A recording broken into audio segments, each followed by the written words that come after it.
네, 강프로입니다. 자, 오늘 HLB가 또 고가에서 등락 중에 있습니다. 지금 5만 원대에서 매물을 다 받아먹고 있는 중이에요. 그쵸? 제가 웬만하면 수급에 대해서 이렇게 이야기를 드리진 않아요. 근데 HLB는 유일하게 제가 수급을 체크해 가면서 이야기를 드리고 있죠. 왜 그러냐면 외국인들이 쓸어담고 있기 때문이 아니라, 그쵸? 고가에서 매물을 받아먹는 매집에 대한 이해를 시켜드리기 위함입니다. 자, 보세요. HLB. 그쵸. 지금 한 달째 거래하고 있는 외국인은 1,800억대 매수세가 이어지고 있고, 어저께도 고가 등락 중에 190억, 그리고 엊그저께도 180억, 올리면서 150억, 120억, 270억, 510억, 그쵸. 4만원부터 20% 구간에 쫙 쓸어담아서 거의 한 1,000억 이상의 수급이 들어왔습니다. 자, 한 달 동안 1,800억 정도의 그 매수세가 이어졌는데, 보세요. 위에 다 몰려 있잖아요. 이 밑에도 들어왔는데요. 얼마 안 되잖아요. 그쵸? 매물이 나오는 이 구간이 있어요. 그 매물이 나오는 구간에서 매집을 하는 겁니다. 그게 신고가예요. 신고가. 자, 그러면 이걸 실적을 봐야 될까요? HLB 실적 볼까요? 개판입니다. 그쵸? 이래요. 물론 매출이 늘고 있지. 그리고 성장주들은요, 매출이 느는 게 상당히 중요해요. 매출이 꺾이면 어떻게 되는지 파도의 상황을 보면 알 수 있죠. 근데 성장주들의 이 매출이 증가하는 그런 상황은 정말 중요합니다. 근데 생각해 보세요. 지금 23년 2분기 그리고 3분기 매출이 줄었어요. 자, 근데 왜 제가 이렇게 좋다고 이야기를 드릴까요? 시세가 나오고 있기 때문에 그렇습니다. 그리고 지금 제약주는요, 과거하고 달라요. 자, 예전에는요, 어차피 항암제는 1세대부터 3세대까지 정해져 있습니다. 1세대는 화학항암제, 2세대는 표적항암제, 3세대는 면역항암제입니다. 면역항암제를 우리가 키트루다라고 불러요. 이게 제품명이에요. 제품명. 머크사에서 만든 건데, 요거는 근데 그쵸, 지금 급한 환자들한테만 사용을 하고 있고, 아니면 부자들한테 사용을 하고 있습니다. 근데 이 표적항암제는 이미 화학항암제 정도는 아니지만 보편화되어 있어요. 한국에서도 여기, 그쵸, 화학항암제는 쌉니다. 보험 적용도 되고 그래요. 근데 부작용이 많아요. 좋은 세포까지 다 죽이거든요. 근데 여기 2세대 항암제 있죠. 표적항암제는 암세포만 타겟을 하기 때문에 무엇보다, 그쵸, 1세대 항암제인 화학항암제보다 부작용을 현저하게 낮췄습니다. 좋은 세포를 최대한 살려서 가기 때문에 그래요. 자, 근데 여기서 생각해 보세요. 예전에는요, 보통 2세대 항암제에 대해서 1상 딱 들어갔다 그러면 한 5배, 10배씩 올라요. 2상 들어갔다 그러면 주춤합니다. 3상 딱 들어간다 그러면 급락해요. 왜 그런 줄 알아요? 3상 통과가 어렵기 때문에 그래요. 근데 그 다음 단계에 있는 게 판매 신청입니다. 판매 허가 신청. 그쵸? 그러면 HLB는 3상이 끝나고 판매 허가 신청에 들어간 겁니다. 그리고 이 짓을 한 10년 정도 이어오고 있어요. 그쵸? 이게 진양곤 회장이 하고 있는 일입니다. 개인적으로 참 대단한 사람이라고 생각을 합니다. 지금 이 상황에서 회사를 이끌어와서 FDA에 판매 허가 신청까지 넣었다. 자, 중간에요, 리보세라닙은 위암 치료제로 개발이 됐어요. 근데 위암 치료제에서 간암으로 변경을 시켰습니다. 근데 이 위암을 중국에서 임상을 했거든요. 근데 완치 환자가 발생을 한 겁니다. 그때부터 부각되기 시작했는데, 왜 이 부각이 됐냐면, 완치 환자가 나온 것도 나온 거지만 2세대 항암제 때문이라서가 아니라요, 이것 때문에 그래요. 먹는 약이거든요. 그쵸? 먹는 약이기 때문에 부작용이 그것보다 더 적다. 기본적으로 표적항암제보다 훨씬 더 적다. 자, 그러면 이런 부분이 계속해서 이 판매 허가 신청이 되고 나오잖아요. 이거 약국에 가서 파나요? 아닙니다. 그쵸? 바로 각국에, 그쵸, 뭐 이런 공단급의 뭐 딜이 들어가게 되어 있습니다. 그냥 그게 수순이에요. 그러면 실적이 전환되는 건 당연한 수순이고, 무엇보다 지금 범용성이 계속해서 인정을 받고 있잖아요. 위암 치료제로 개발됐다가 간암 치료제로 승인받고, 그리고 이번에 폐암까지 영향을 주는, 그쵸, 범용적인 내용으로 계속 적용을 하고 있고, 무엇보다 경구제이기 때문에 사용처가 굉장히 넓다. 이거 지금 시세 시작입니다. 이제 시작이 된 거예요. 여기서 내가 얼마에 잡는지에 따라서, 그쵸, 후회하냐 안 후회하냐, 여기까지 기다리면 사야지, 3만원대 사야지, 4만원 초반까지 오면 사야지, 그 가격 안 올 가능성이 훨씬 더 높고, 내가 어느 정도에 매수하는 그 구간을 잡는 게 먼저입니다. 이 부분 반드시 기억을 하세요. 근데 여기서 중요한 건 보유기간까지 신경을 써야 된다. 그쵸, 이 부분이 정말 중요한데, 그 내용을 말씀드리기 전에 제가 지금 말씀드렸죠. 신고가 구간이 가장 중요하다고 이야기를 드렸는데, 신고가 매매만 진행하는 강프로의 무료 소통방에 대해서 제가 안내를 드리고 가겠습니다. 자, 내용 확인하면 뭐 신고가 매매만 진행하고 그리고 뭐 관련된 종목들을 제가 계속해서 업그레이드를 시켜드리고 그리고 요 내용을 제가 장 시작 전에 모두 다 공개를 합니다. 그리고 장중에 제가 뭐 시황이나 그런 부분을 지속적으로 언급하면서 보유할 수 있게 만들어주는데 이 모든 게 다 무료로 진행을 하고요. 그쵸? 무료로 진행을 하는데 다시 말씀드리지만 신고가 매매만 합니다. 뭐 다른 종목을 섞어서 하는 게 아니라 그냥 신고가 매매만 진행을 해요. 그쵸? 이 부분 반드시 기억하세요. 근데 내용을 어떻게 진행하는지 볼게요. 오늘 같은 경우에는 그래요. 12월 22일 그쵸? 시노펙스, 테크윙, 레고킨바이오 이렇게 진행됐죠. 어떻게 됐는지 보겠습니다. 자, 시노펙스 오늘 그쵸? 고가 20% 이상 상승을 했죠. 시가 몇 프로예요? 정확하게 0.9%. 그쵸? 보합권에서 출발을 했는데 그냥 장중에 그냥 끌어당긴 겁니다. 왜? 신고가니까. 이거 실적 좋을 것 같아요? 안 좋아요. 시노펙스 실적 안 좋습니다. 근데 왜 주가 왜 올라요? 그렇죠? 이거 주가 싸다 비싸다를 계산해 보면 어떻게 나올 것 같아요? 펀더멘탈이 좋을 것 같아요? 그렇게 썩 좋지 못합니다. 근데 주가 올라가잖아요. 이게 어떤 이유 뭐 사전에 정보를 들어서 이게 올라갈 거다 그럴 것 같아요? 아니에요. 그런 거 굳이 몰라도 내가 그 정보를 얻기 위한 노력 그리고 그 노력을 하더라도 들어온 정보가 나한테 맞는지 안 맞는지 이게 맞는지 틀리는지를 내가 그거를 판단할 수 있는 근거나 능력이 되나요? 저도 못해요. 누가 나한테 A 종목을 사라 그랬는데 그 A 종목이 무조건 간다고 내가 확신할 수 있나? 그거 안 된단 말이에요. 근데 우리가 시세로 확인할 수 있다고요. 시세로. HLB도 제가 뭐라 그랬어요. 올라가면서 메이저들이 계속해서 갖다 붙이잖아요. 위쪽에서. 이거 그냥 훅 매도하고 그냥 끝나나? 안 끝나요. 떨어질 수 있어요. 떨어질 수 있는데 위쪽으로 다시 한번 치고 달립니다. 그걸 우리 뭐라 그래요?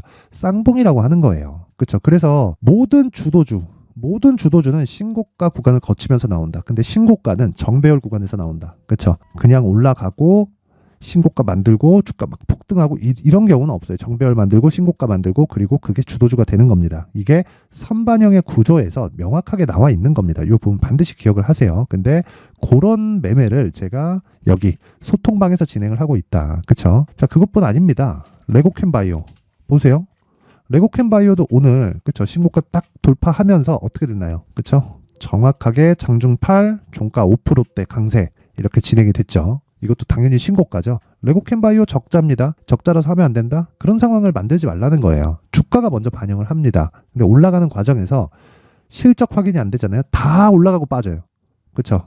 그럼 내가 고가 못 잡아요. 어차피 고가 버리고 떨어지는 거 보고 팔아도 충분합니다. 충분해. 여기서 수익이 더 날 수 있고 덜 날 수 있는 상황은 발생하겠죠. 근데 그런 부분보다 중요한 게 내가 얼마에 잡는지가 중요하고 어느 시점에 잡아서 보유기간을 최소한으로 줄이는 게 중요하다고요. 그게 신고가 매매를 하는 방법이고 제가 소통방에서 정확하게 내용 진행을 하고 있습니다. 오늘 같은 경우에는 이렇게 진행이 됐고 쭉 올려서 보더라도요. 뭐 여기 12월 20일 한번 볼까요?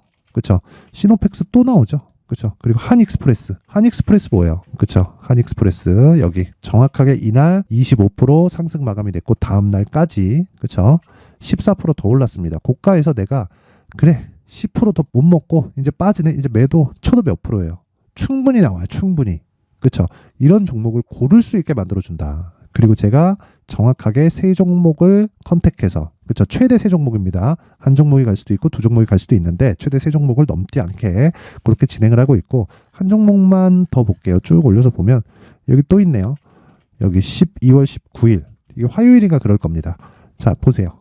어버브 반도체 8시 53분 다 장 시작 전에 나가잖아요. 누구나 매수할 수 있게. 자 어버브 반도체도 보면 요 날이에요. 또 신고가요. 또 신고가 가고 그쵸. 이날 상한가 그 다음날 갭상승 7%네요. 7.9% 갭상승. 그리고 나서 지금 뭔지 알아요? 단일가 거래 중이에요. 주식시장에서는 무조건 가격이 선반영하는 겁니다. 이 부분을 반드시 잊지 마시고요. 무엇보다 가격적인 요건을 내가 이해를 하지 못한다. 그러면 이번 기회에 소통방으로 들어오세요. 지금 한 500분 정도 있고요. 제가 1000분까지 연말 이벤트로 늘립니다. 근데 무료로 진행을 해요. 와서 배우세요. 근데 구독과 좋아요만 눌러주시고 들어오면 됩니다. 그렇죠? 자, 상단에 있는 전화번호로 참여라고 문자를 보내주시면 제가 여기 소통방 입장 링크를 순차적으로 공유를 해드릴 텐데 구독과 좋아요 꼭 누르는 거 잊지 마시고요. 그리고 제가 연말 이벤트, 그쵸? 계속해서 강조드렸어요. 신고가 중요하다고. 근데 신고가 검색기, 수익 모델, 그쵸? 신고가를 지속해서 추적 관찰하고 추적 관찰한 종목은 어떻게 해야 되는지, 그쵸? 이 수익 모델에 대해서 제가 내용을 공개를 해드리겠습니다. 그쵸? 이 내용까지 딱 드릴 테니까 연말이고 연휴 기간에 열심히 공부해서 나만의 수익 모델을 만드시고요. 어떻게 매매가 진행되는지는 여기 실시간으로 제가 내용을 모두 다 공개를 하고 있으니까, 그쵸? 스윙급의 매매를, 확실한 스윙급의 매매를 와서 경험해 보시고 배우세요. 그쵸? 요 내용도 제가 무료로 공개를 하고요.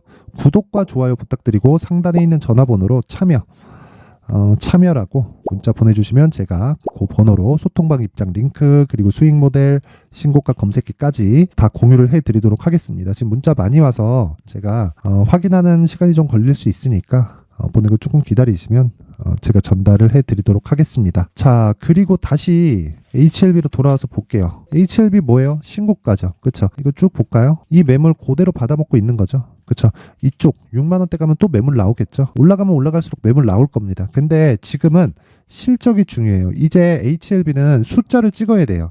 근데 그 숫자를 찍기 위해서 지금 뭐가 들어갔어요? 여기 5월달 여기에 FDA에 판매허가 신청이 들어갔다. 개인적으로 대단하다고 생각합니다. 저는 정말 대단하다고 생각을 하는데, 왜 대단하다고 생각을 하냐면 정말 어려운 상황에서도 이게 중간에 1상 통과하고 2상 통과하잖아요. 그러면 지금까지 연구한 거 팔으라는 제의가 많이 들어올 겁니다. 근데 그걸 다 뿌리치고 판매허가 신청까지 넣었다. 돈을 더 넣어서. 진양곤 회장은 정말 대단한 사람이다. 그렇죠? 그리고 선수 중에 선수다. 그래서 이 부분 잊지 마시고 지금은 가격을 얼마에 잡는지가 중요하다. 이거 계속해서 올라가는 과정에서 잡지 말고 떨어지는 건 너무 기다리지 마세요. 그런데 보유기간은 낮춰야 되는 걸 반드시 기억하자. 그래야 내가 수익을 보면서 기다릴 수 있는 겁니다.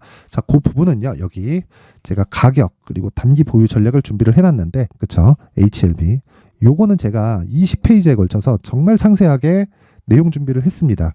영상으로 이야기를 드리지 않는 건 내용도 길어지고요. 한 30분 얘기해야 되거든요. 근데 그 정도 하면 편집이 또 상당히 까다롭습니다. 뭐 앞뒤 연결시키고 막 그런 게. 그래서 그런 부분을 다 방지하고 일을 좀 간소화하고자 제가 이렇게 내용을 준비를 해놓은 거니까 구독과 좋아요. 그렇죠. 구독과 좋아요 부탁드리고 상단에 있는 전화번호로 숫자 3이라고 문자 보내주시면 제가 한 분도 빠짐없이 가격 그리고 단기 보유 전략을 공유해 드리도록 하겠습니다. 어떤 내용이냐? 얼마에 잡았을 때, 그렇죠, 단기 2주 안에 수익을 볼 수 있는 가격대를 잡는 법.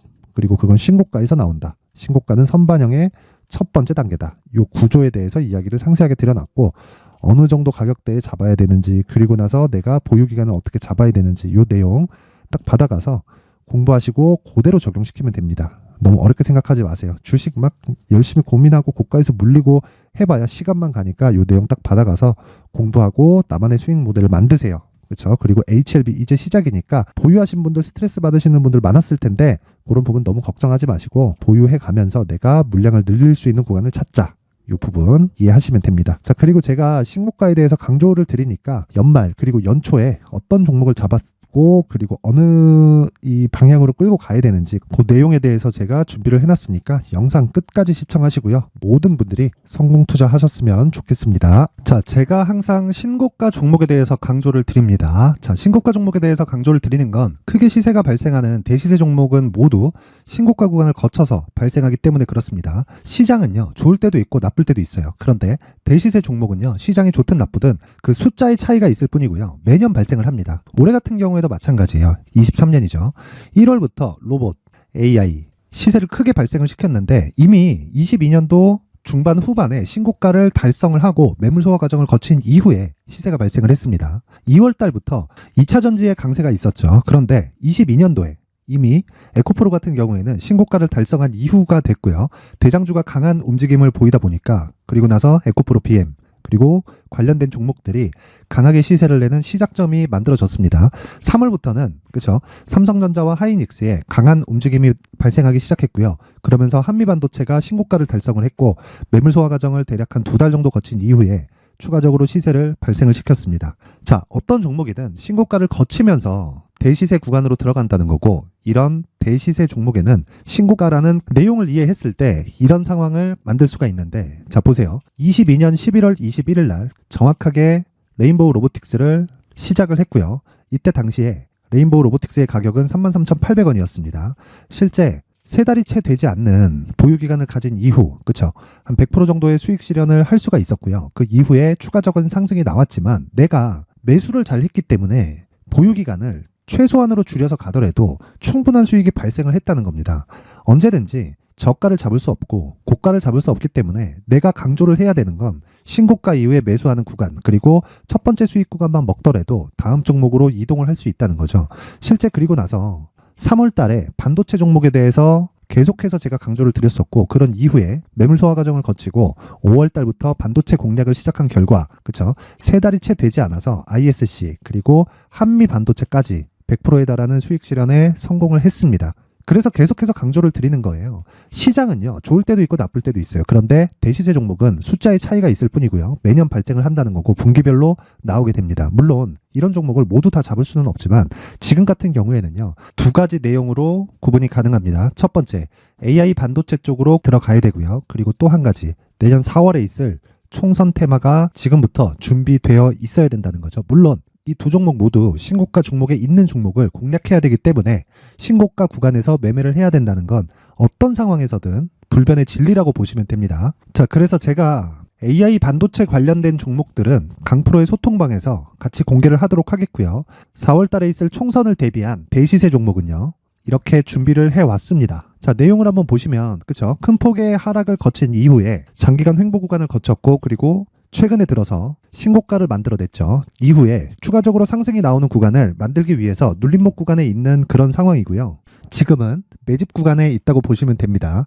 자, 장기간 매집이 중요한가, 단기간 매집이 중요한가, 이런 부분에 대해서는 모두 무시하셔도 되고, 무엇보다 신고가를 갔다는 것 자체, 그리고 변하지 않는 총선 스케줄을 본다면요, 지금부터 내용을 준비를 하셔야 되고 매집 구간으로 계속해서 삼고 있어야 됩니다. 자, 지금부터 물량을 잘 모아 가시면 정말 크게 수익은 낼 수 있는 매매를 할 수 있다라고 이야기를 드릴 수 있기 때문에 이 종목이 어떤 종목인지 잘 받아가서 결과적으로 큰 수익을 볼 수 있는 이런 매매를 해보고 싶어 하시는 분들이 계시면요, 구독과 좋아요 부탁드리고요. 그리고 상단에 제 전화번호 확인해서 대시세라고 문자 보내주시면 되고요. 대시세라고 문자 보내주시는 분들에 한해서만 제가 어렵게 찾아놓은 이 종목을 모든 분들에게 다 공유를 해드리도록 하겠습니다. 내년 총선은 바뀌지 않은 스케줄이기 때문에 이 종목 꼭 받아가서 모든 분들이 큰 수익 내셨으면 좋겠습니다.